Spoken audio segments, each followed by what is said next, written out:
Hey everyone, welcome back to our channel. My name is Brianna Wilson. I'm a certified dementia practitioner and the founder of Bambu Care, where you can find us at letsbamboo.com.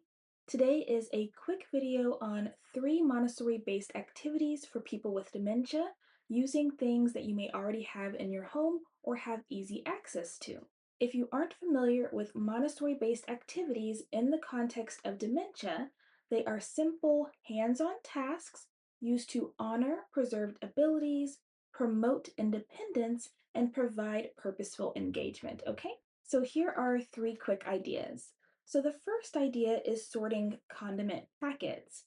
If you eat out a lot, over time you may collect a variety of different packets. So you can ask your partner to help sort them.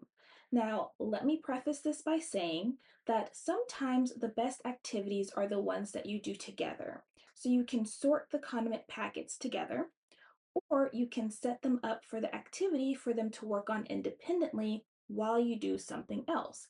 Either option is fine, but let me just say that if you aren't going to actually help them with sorting the packets, don't just sit there and stare at them so that you can correct them if they mess up. That can feel very awkward when you're the only one doing something and then you have someone that the only time that they interject is to correct you. One, that can be frustrating, annoying, but it can also just feel awkward because, like, you're right here, why aren't you just helping me? You know what I mean? So either do it with them or set them up to do it while you do something else. Okay? Now, to set your partner up for success, you sometimes have to provide a template. So one easy way to do that is to write what the condiment is at the top of a piece of paper. Okay, so I have ketchup and jam. Or if you're having them sort them into baskets, you can add labels for the different trays or baskets or bowls or whatever they're sorting it into. Okay, and sometimes this is just enough. Other times you may have to put an example one, so ketchup here, a jam here, so that they can see what they're supposed to be following and then they can do it independently from there. Okay? Also, to simplify the task or make it more difficult, you can have more condiments or less condiments and try to provide kind of that just right challenge, okay? And then for this activity to be the most functional and purposeful, if they didn't already sort them into the final form of how it will be stored, you want them to do that. So once they've sorted it, if you're going to be storing it in Ziploc bags, for example, you want to have them place all the jams, for example, in a Ziploc bag because that's how it's going to be stored in the refrigerator or wherever you're storing these condiments, okay? Or if you're going to be storing the condiments in trays, having them transfer those condiments into the appropriate tray once they've finished sorting it.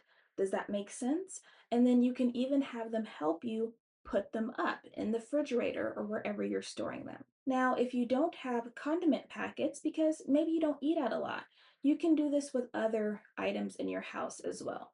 For example, if you drink tea, right, and you have different tea boxes, you can have your partner sort out the tea into different trays, and then they can help you put it up wherever it belongs, okay?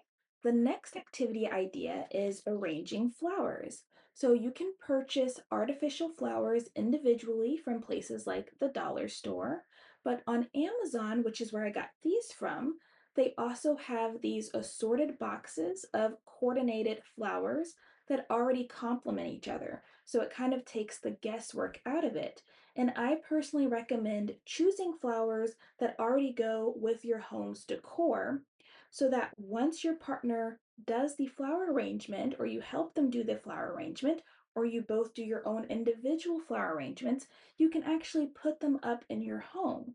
Again, you want this to be functional and purposeful, not necessarily busy work, okay? The next important thing to mention is that you might want to opt for a plastic vase. That way, if your partner accidentally knocks it over while they're actively arranging the flower, or they accidentally bump into it once it's actually set up in the home, if it falls over, it's no big deal, okay? So if you think there's a chance that the glass could be broken or you're going to be frustrated about having to clean up broken glass later, plastic is going to be the way to go, okay? Isn't that pretty? And then the next activity idea is coupon clipping. So, one of the easiest ways to get a hold of coupons is by purchasing a Sunday newspaper. Sometimes they just come in the mail. And then there's websites like coupons.com and pgbrandsaver.com where you can follow the steps to print out coupons that you kind of choose. But sometimes you have to verify a phone number. Sometimes you have to create an account, so you just want to make sure that you follow the instructions of those websites, okay? Now, this is an activity that does require scissors, so you want to make sure that your partner can safely manipulate and handle scissors. You want to choose scissors that have a blunter end so that they're a little bit safer. I have some scissors that have very sharp ends. This one has a more blunted end. Now, to make this activity more accessible, you may consider going through the coupons first to see which ones you would actually be interested in. You can even do this part with your partner by saying, hey, we got some coupons. Let's go through it and see which ones we'd be interested in, right?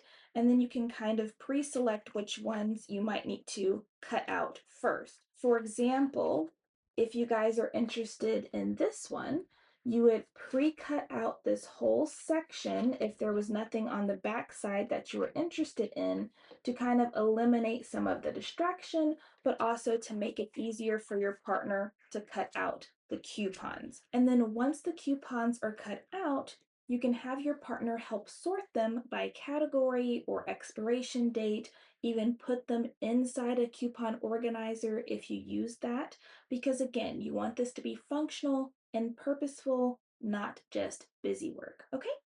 So, those are three quick Montessori based activity ideas for people living with dementia. You can do these activities with your partner, or you can set them up for success to do on their own while you do something else. And again, you just want to frame it as, hey, can you help me do this? Okay? If you have any questions, please let me know by leaving a comment. And until next time, bye guys.